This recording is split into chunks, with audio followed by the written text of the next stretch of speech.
Welcome to Ladies in Law, where real-world advice meets professional wisdom and empowerment in realms of law and business. Your hosts, Lisa Goucher, Dawn Smith, and Kellye Raymond, bring you innovative strategies, practical guidance, and inspirational stories. Join us as we inspire and support women to thrive in traditionally male-dominated fields. We're here to promote inclusivity and provide practical advice for success. You know, when you go to a job every day for 10 years and everybody does what you say to do every single day, Right. you know, maybe you got to make sure you're stepping back and realizing, because you can carry that into your life. Sure. You know, and realize that you're human, you're a person. You need to deal with secondary trauma, the things you're listening to, the things you're seeing every day. I mean, and I think I kind of became hardened, not cynical ever. Because I've had several people ask me, you know, how did you do that? I mean, how did you not become cynical? It did the opposite for me. Everybody who came in front of me, you know, I kind of do recognize I've kind of been like a little bit of a restless spirit in my life. And I always thought, you know, these folks are maybe one decision away, then maybe I could have been in that exact same circumstance. So I was able to look at it that way and kind of bring that level of empathy, and I really cared. You know, there's some cases where the individual, it was a very serious offense, and that's different. But there was a lot of folks that were just coming in and they were just making bad decisions because they had no other options, no other resources, no other just no other choices in life. Yeah. So you found the empathy that you needed, you must have in order to be a good prosecutor and certainly a good judge in that space. The empathy doesn't necessarily translate to the political world, right? No, and I'm sensitive too, which Sure. makes me, I talk about that openly because I feel like sometimes it's good, sometimes it's bad. You feel everything, but then you do develop a level of discernment, but you can't be sensitive in politics, But Well, and your level of transparency. So through that process, did the process did you feel forced to be transparent, or was that just your nature, or did the process and the political component to it just make you feel like, okay, I just need to be totally transparent? Because a lot of people would have closed off and took all that information and just left. But yet you've shared at such an amazing level that you've benefited so many people. So your transparency, is that just inherent? Well, I think my transparency was also after I left the DA's office, as you know, because I think all these people were involved in it. And I take responsibility because I was the one that put myself out there. I think people had the best intentions trying to protect you or whatever. But, it became very clear to me that I needed help. And how did you ask for help? I mean, it was just a very sad, lonely time. I can say that. And I always talk about this because I was at the very top of my game, allegedly. I was in the highest position, and I had never been more scared, more lonely, more sad. And that was... And I wasn't dealing with those things right. And so I should have, I kept thinking when I stepped back to get help, which, was very public all the time, that I was just getting, I think, Sharon Grigsby wrote an article in the Dallas Morning News, and I have so much respect for her because she's so fair in the way she talked about it. And it was like, I almost stepped back. I kept trying to get these little mental health tune-ups thinking I'm the one person that can defeat this depression and anxiety. I mean, that's just stupid. Yeah. Because you can't. I mean, it's something that lives with you forever. Well, And it has nothing to do with your strength. yeah, Right? you have to manage it and take care of it. And it just wasn't happening. I mean, do you think we've changed a little bit? Oh, yes. Oh, yes. It's more acceptable to ask for help, to reach out and say, I need therapy, and just to really say, raise your hand. Yes. I mean, we're 10 years later. Yeah. So, and I think so much has happened to change. 2006, from 2015, 16 to now. It's unbelievable, the difference, I think. And I love to see that. There's still the stigma, though. I mean, especially with lawyers, as you know. I mean, suicide is a third cause of death. Yeah.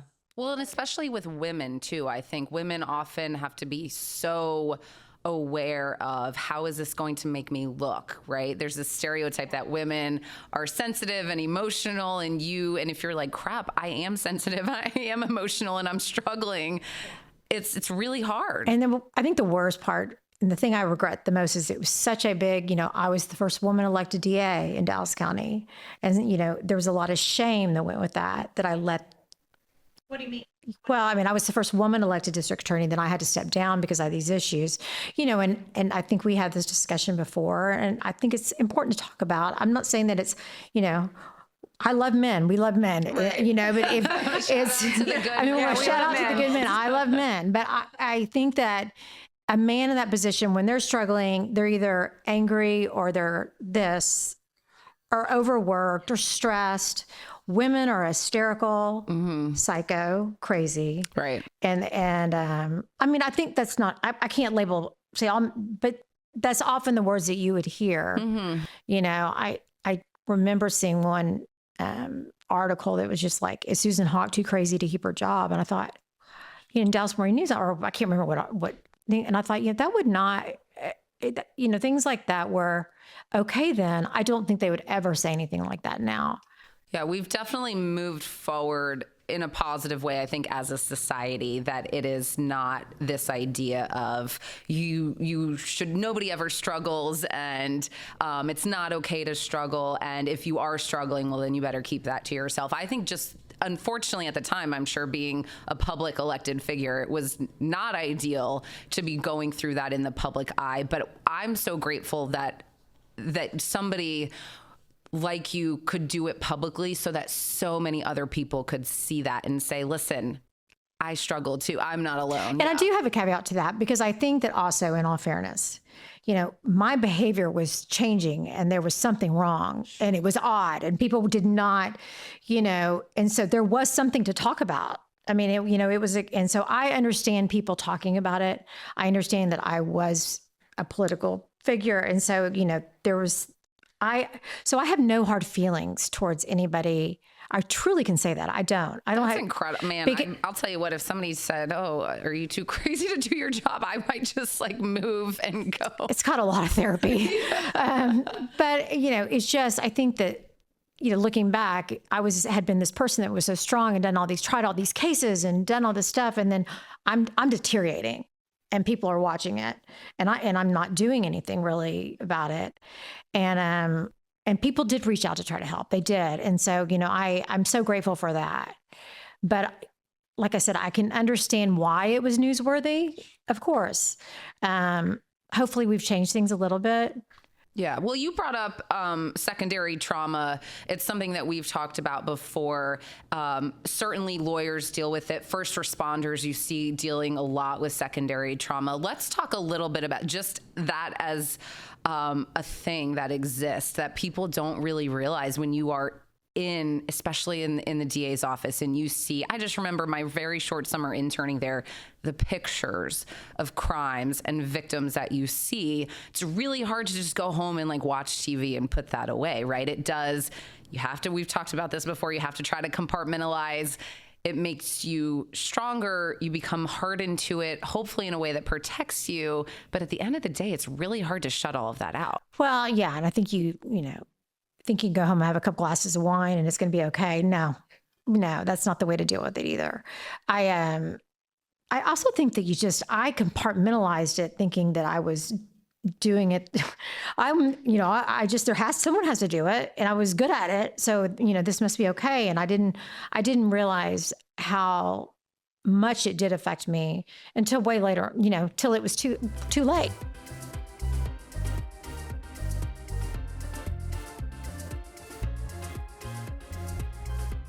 Well, let me go back to the early 90s when I started, because one of the programs that we wanted to put together was a full day CLE called Women Trial Lawyers in the 90s.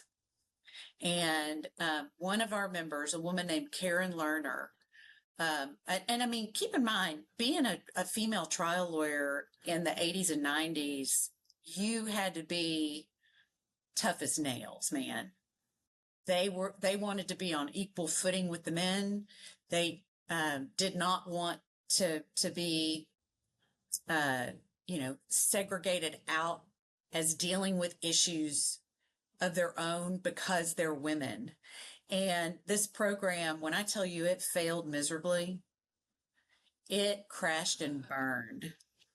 A couple of lessons that I learned in that scenario. Number one, my boss had my back.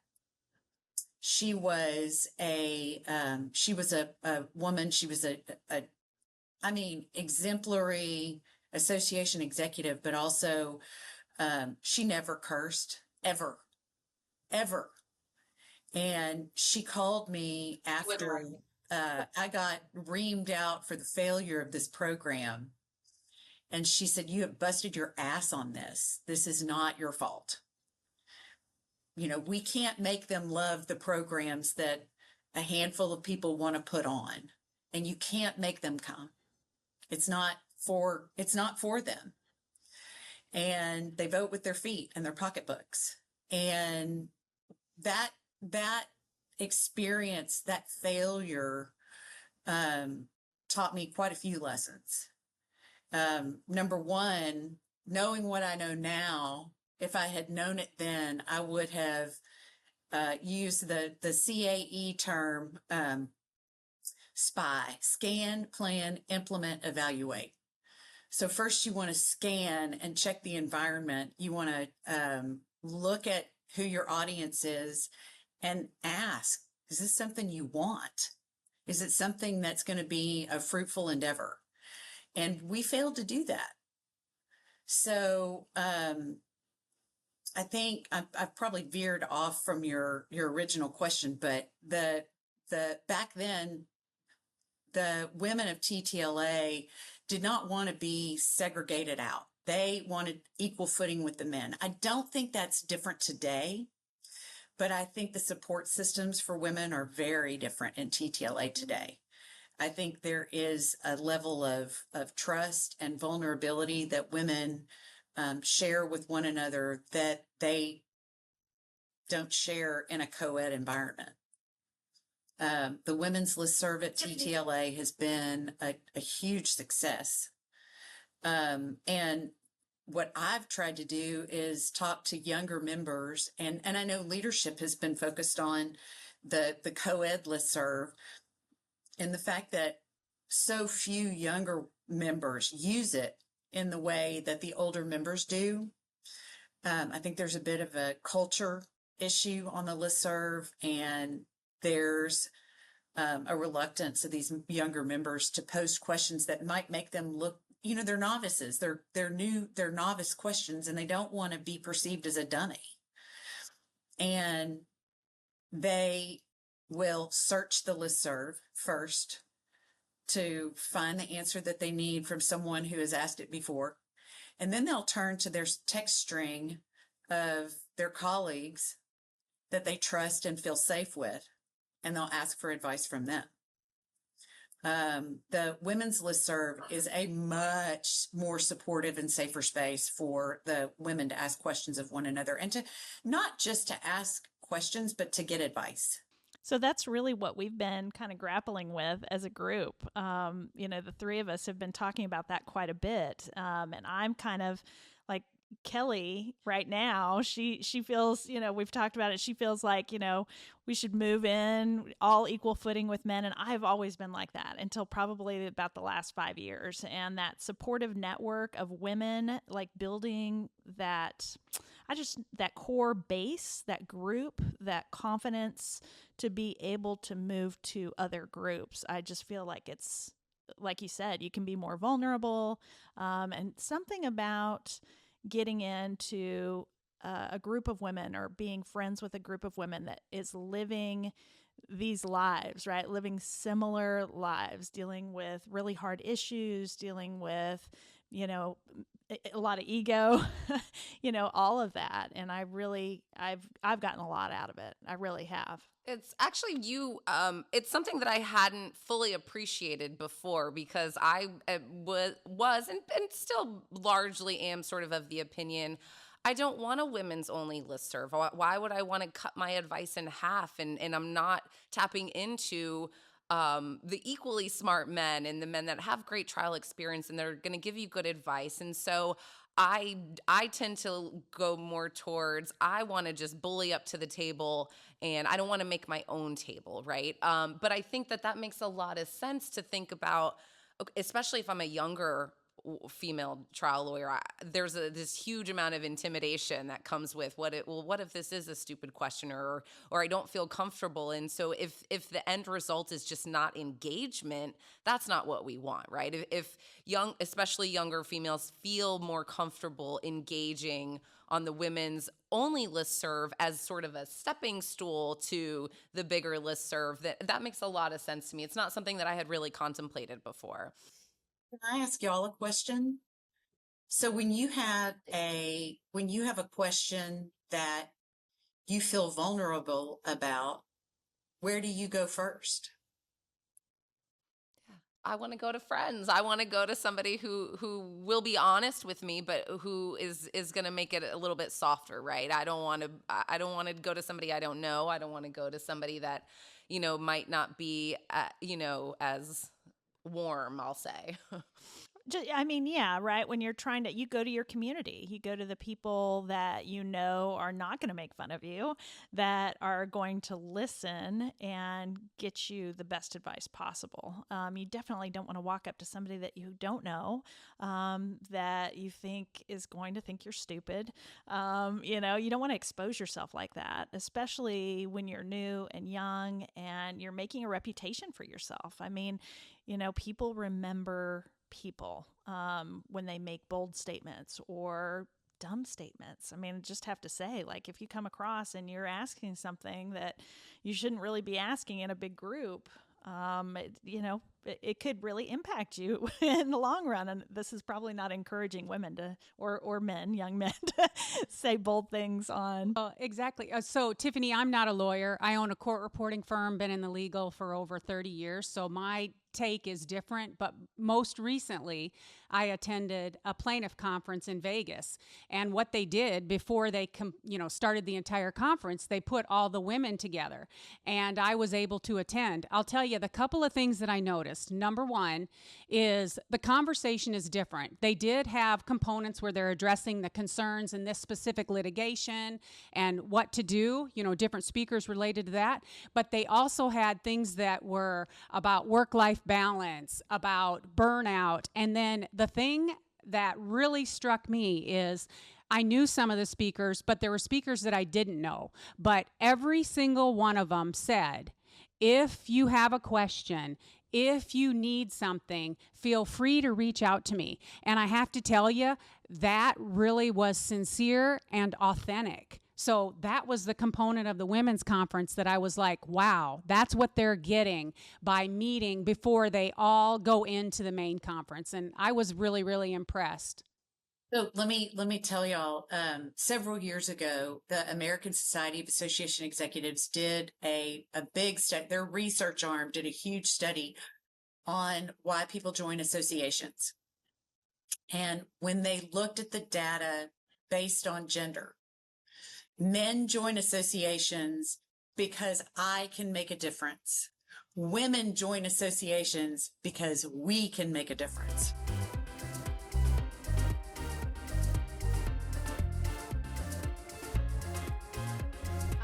I think one of the biggest things that I've had to learn is to not treat this like a hobby, to treat it like a business. I had to get schooled by a younger designer who is out here kind of giving these talks, classes, whatever you want to call them.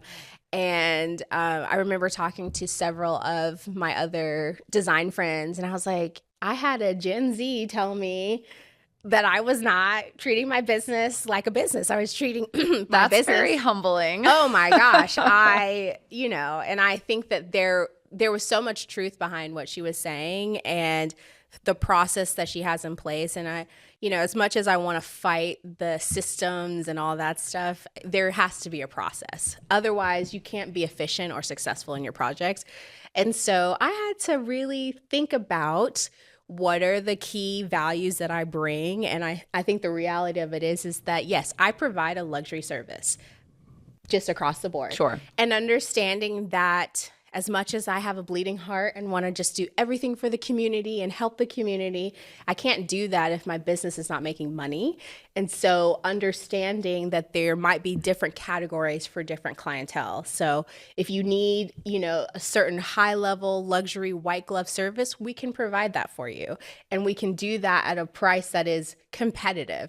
But also, we have to make sure if we're providing something that's a little more economical, a little more, still luxury, but maybe not giving the full white glove experience, we can provide that as well. We just may not do a lot more in-person stuff or a lot more time spent with the clients. And so I think separating that and understanding when we go out, when we meet people, when we, network and all of that, knowing what kind of services we provide and knowing that we can help people understand, well, what do you need and how can we help? And then if we're not the right ones, here, we have a list of people that you can talk to. But well, that just made me think of this conversation we had a week or so ago. And it was really about valuing yourself and your business because and so it's interesting to hear you say, there are kind of different levels for different clientele, because when I first started, I was, and I think I probably still am, like really affordable in terms of jury consulting, right? Jury consulting is a luxury for lawyers. Not every case can merit hiring a consultant. And so I felt like I was kind of getting in. I was definitely on the lower end of the spectrum, and smaller cases could afford to hire me. But, 10 years later, it's like, okay, I'm working on bigger cases. I'm working really hard. Let me try to figure out how to kind of value that time. And we specifically talked about if your prices aren't competitive, some folks look at that and say, well, you're probably not as good as the people that are charging more. So how did you what do you wrestle with when it comes to really kind of valuing your time and knowing your worth? I think the biggest thing is that when I started the firm, there was a couple of things that were really important expenses that I thought were critical and some that weren't. I do not think in 2024, everyone needs to work in an office. I have worked at places where working in an office is required, and with that comes a lot of expenses. And I'm sure you guys know, especially with running firms, it's expensive. Dallas real estate is expensive. And so for my team, we are fully remote. And that cost efficiency or being able to work from home actually becomes a thing that we don't have to bill back to our clients. So that in itself is just one big thing that we decided we're just not going to do that. And if we need to have a space eventually, there's ways for us to, rent out spaces sometimes or, temporarily. There's so many co-working spaces now that it doesn't make sense to have an office and pay for the light bills and the HVAC. And it's acceptable. And it's totally It's acceptable. totally acceptable. People 1000%. aren't taken by surprise if you are working fully remote. Exactly. I opened my second court reporting firm in 2019, and we are fully remote. And that was a little bit to sell. Sure. Talking to clients like, where's your office? Well, we do the production in Boston. Right. So I Right. can appreciate that. Well, and a lot of times we make it fun for our clients. I gave a design presentation yesterday at a showroom, and our clients were like, wow, this is amazing. Fun, yeah. And it was really easy for them to see the product.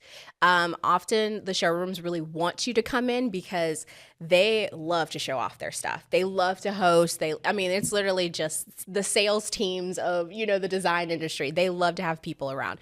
So I can sell that to a client very easily. I know that taking this risk has been one of the most frightening and exciting things that I've ever done. And I knew I would own a business at some point, but due to the circumstances that came about, I didn't think it was going to happen this quickly. And I always thought I'd be 40 plus. And I'm saying that as a 35-year-old woman, but I thought I had 5 more years to just kind of work it out, figure out what I want to do, what does it look like, and have a fully formed, process and idea. But you took that leap. I took the leap. Yeah. And the Virgo in me does not like that because I like control and order. and things to go exactly the way they're supposed to go. And there has been a little bit of like fun chaos in learning how to be a designer, be a boss, be a, a designer of residential projects as well as commercial projects, because I only did commercial before, and the residential side of our business has just grown very organically. And so it's a different type of clientele. And then also taxes and accounting and HR and, insurance. And so there's just been all these other factors that have pushed me to be a better me. Yeah. They always say if you love what you're doing, you never work a day in your life. We've all heard that. But what I really hear you saying is when you love what you're doing, your work product shows, and the success really flows from that when you can tell that you're passionate about what you're doing and that you really enjoy it. Yeah, and kind of along those lines, I just wanted to, what kind of advice would you give somebody that is kind of where you are, is thinking about it, is thinking, maybe I want to go out on my own, but I'm terrified. I mean, what kind of advice would you give that person? So I'm thinking about, that's actually pretty fresh on my mind, because Ariana and I have actually had these conversations with close friends who are thinking about doing their own thing. And I would just say, there are a lot of things that could make you feel like you can't do it. But if you trust yourself, if you're partnering with someone, if you trust your partner, you have good communication, and you really value yourself and find the right clients for your business and your services, then the sky's the limit, because it's not about being the next Joanna Gaines. It's about being the next you, whatever that looks like.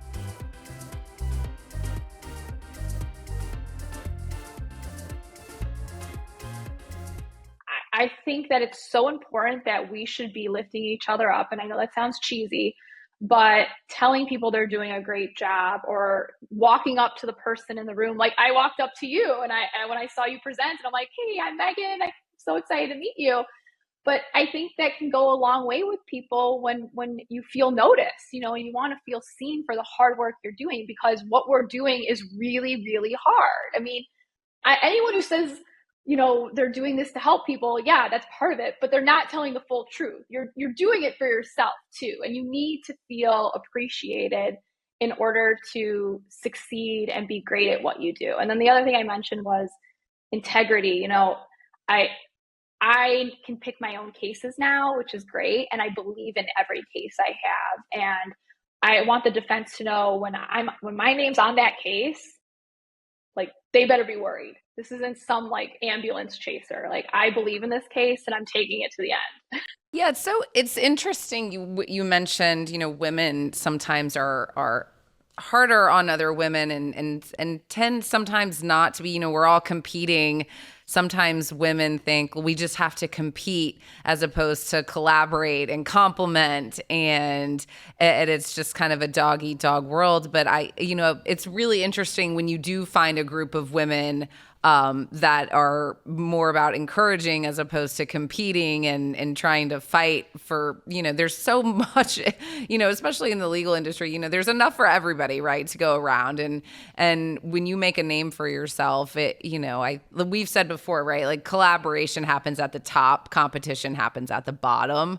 But it is interesting that women tend to try to feel like they have to compete harder with one another, as opposed to just embracing one another and helping each other. There are the female attorneys who want to help you, but then they also want to take credit for helping you. And that can be frustrating too. And so, when I step in to help someone or mentor someone, like I'm not looking for anything back from it, but there are people that kind of want that recognition back, and that can be just as dangerous, I think, and toxic as well. Yeah, 100%. I'm super curious because it's something that women more specifically than men have to deal with, and that is the being emotional, right? And you mentioned that you sort of harnessed your emotion, and especially working on the kinds of cases that you work on representing people that have been really injured. How do you use that emotional side of yourself and your practice to help you in your cases and with your clients? I think so many women are afraid, you can't be too emotional. You can't be too aggressive. How do you use your emotional aspect to really to push your cases and push your business? It's a double-edged sword, because I have days where I'm like, why can't I just not care so much? Why can I not get just angry when a defense attorney annoys me or makes stupid objections? But then the flip side of that is the passion, I think, shows through my cases or when I'm cross-examining a defendant in a case. I think that really helps me and moves me and just makes me want to work harder. They say, if you love what you do, you're never going to work a day in your life. And I do feel that way. I get so excited, especially when I'm consulting on other attorneys' cases and I get those medical records. I'm like, ooh, what am I going to find? But I definitely, even though I'm a civil trial lawyer, I definitely handle my cases like I'm prosecuting them like a criminal case. I get so sucked into it. And I don't think that's a bad thing. Yeah. And I think that is something that we should embrace. I think the best advice that I could ever give someone is, I used to hate being underestimated. I still am every single day. But I think we need to embrace that, and learning to embrace all those, whatever you think is negative or a negative quality of yours or negative quality in the work field, embrace it and use it as a weapon, be that black widow that they never saw coming. And that's how I like to practice. That's so good. I love that. I think the whole Black Widow analogy is terrifying, but really actually true. You just don't ever see them coming. I wanted to ask you, and I know Lisa's got some burning questions too. I wanted to ask you about that mediation that you went to. So after you left your firm and you decided to stay on to just fulfill your commitment to your clients, and then when you were at that mediation and you just knew from deep down inside you that you were at the right place at the right time, what happened to make you realize just how powerful you were in that moment? So, the case was an interesting case. It was a sexual assault case in a massage practice or chain. And nobody wanted to take the case. And it was someone I had actually met. She was a waitress, or I think a front of house manager at a restaurant. She was telling me about it. And I was like, I'm going to look into this. And I started investigating, and I realized there's all these Yelp reviews about other women being sexually assaulted. And then I started doing a police, you can look on the website, every time the police had gone there had been a number of times. And to see that case go from no one wanting it and no one believing her to now I have this client, I'm representing her, I'm getting a result, and all the other women at this same establishment, that was so rewarding to me. And I'm really happy to say that man who assaulted these girls he was criminally charged. His license was revoked. So that for me was just such a rewarding experience, and knowing that I made a difference in someone's life.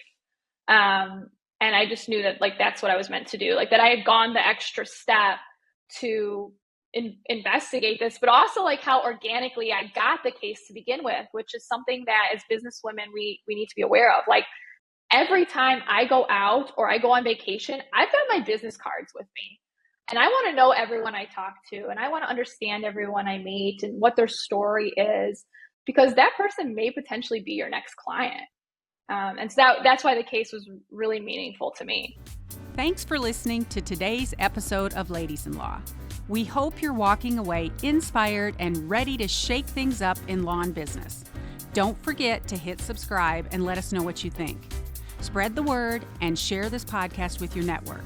Follow us on socials for all the behind-the-scenes fun and sneak peeks of upcoming episodes. Until next time, keep rocking it, keep breaking the mold, and as always, keep aspiring to inspire.